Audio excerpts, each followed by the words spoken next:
think firstly, obviously people around here might not be like familiar with, breaking. So like it's a chance for like, local people to come down and see what it's about. Also I think like we go to classes, but it's time to put it into practice, battle each other, see what level we're at, and like, explore who else is out there, make new friends and stuff. It's a good like a learning environment to be in. So.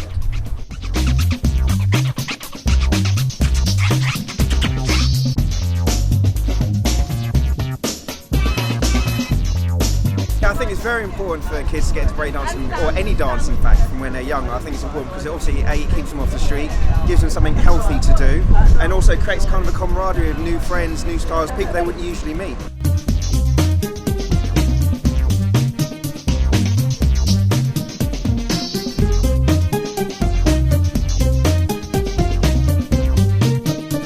Going into the Olympics is a good platform to get started now, something small and local, and then something to work towards. If we keep doing this, we can get more people involved and we can build a level and hopefully have some Welsh people from RCT in the Olympics.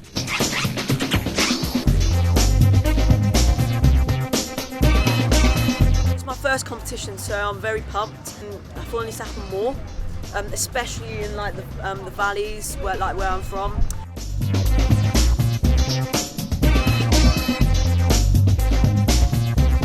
Outside influences can like generate like that buzz for the kids, and they got something to aim for because they see a professional come in, they see what level you're at, and they think, right, I can get to this level, but you know what?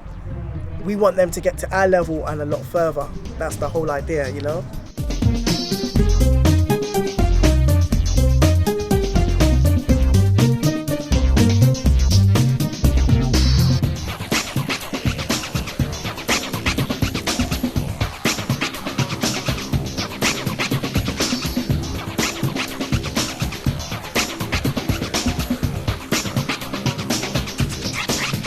It's one of the most important things because we can't get wrapped up in being stuck in our own little bubble and being stuck here and thinking this is the only thing that matters, when there's a huge world out there that we need to explore. We need to stop kind of doing this and keeping everyone locked up and start going express, be free, find your way, and just be able to move and learn off as many different people as possible. I think that's one of the most important things that happens when we go to jams and battles, is every opportunity, every cypher, every throwdown, every movement is a learning experience, and that constant learning is how we make better dancers and better people.